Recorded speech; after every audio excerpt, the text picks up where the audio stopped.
সবাইকে স্বাগতম জানাই শিক্ষামূলক এই চ্যানেলের পর্দায়।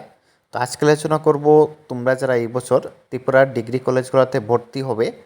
তো তোমরা প্রত্যেকেই জানো তোমাদের ফার্স্ট পেজ অ্যাডমিশন গতকালকে শেষ হয়েছে। তো ফার্স্ট পেজের গতকালকে ফোর্থ রাউন্ডের অ্যাডমিশন ছিল।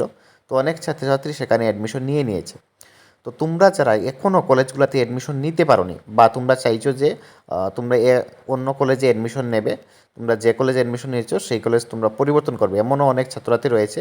এবং তোমাদের মধ্যে তোমাদের ফ্রেন্ড সার্কেলের অনেকেই ভর্তি হয়ে গেছে, কিন্তু তোমরা এখনও কলেজগুলোতে ভর্তি হতে পারোনি। তোমাদের বিভিন্ন চিন্তা হচ্ছে যে তোমরা কবে থেকে কলেজে ভর্তি হবে।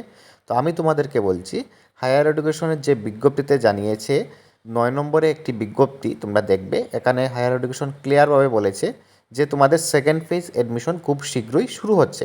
যেমন 9 নম্বরে এখানে কি বলেছে তোমরা দেখে নাও। যদি কোনো শিক্ষার্থী আবেদনকৃত কলেজের কোনোটিতেই ভর্তি নিশ্চিত করতে ব্যর্থ হয়, তাহলে তাকে শূন্যপদ থাকা কলেজগুলিতে আবেদন করার জন্য আরেকটি সুযোগ দেওয়া হবে। এ সংক্রান্ত বিজ্ঞপ্তি যথাসময়ে প্রকাশিত হবে। ওকে। তো তোমাদের সেকেন্ড ফেজের যে অ্যাডমিশন, সেটা যে বিজ্ঞপ্তি, এটা খুব শীঘ্রই তোমাদের প্রকাশ হবে এবং তোমরা প্রত্যেকেই ডিগ্রি কলেজগুলোতে ভর্তি হতে পারবে, কারণ প্রত্যেকটা কলেজেই অনেকগুলো সিট এখনও খালি পড়ে রয়েছে। তো তোমাদের চিন্তা করতে হবে না।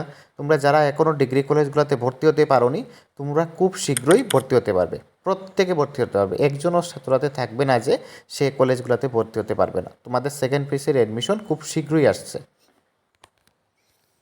এখানে তোমাদের সামনে ধর্মনগর কলেজের ফার্স্ট ফেজ অ্যাডমিশনের পরে কতগুলো সিট খালি রয়েছে। সেকেন্ড ফেজ অ্যাডমিশনের জন্য তোমরা সিটগুলো দেখে নাও। এখনও কিন্তু অনেকগুলা সিট খালি রয়েছে প্রত্যেকটা সাবজেক্টে। ওকে। প্রত্যেকটা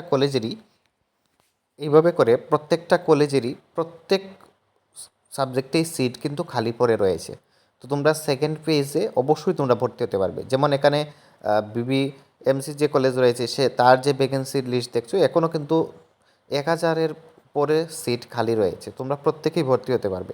এইভাবে করে তোমরা প্রত্যেকটি কলেজের ওয়েবসাইটে গিয়ে তোমরা দেখে নাও যে কোন সাবজেক্টে কতগুলি সিট এখনও খালি রয়েছে। দেখবে প্রত্যেকটা কলেজেরই প্রত্যেকটা সাবজেক্টেই সিট খালি রয়েছে, প্রত্যেকেই ভর্তি হতে পারবে। ওকে।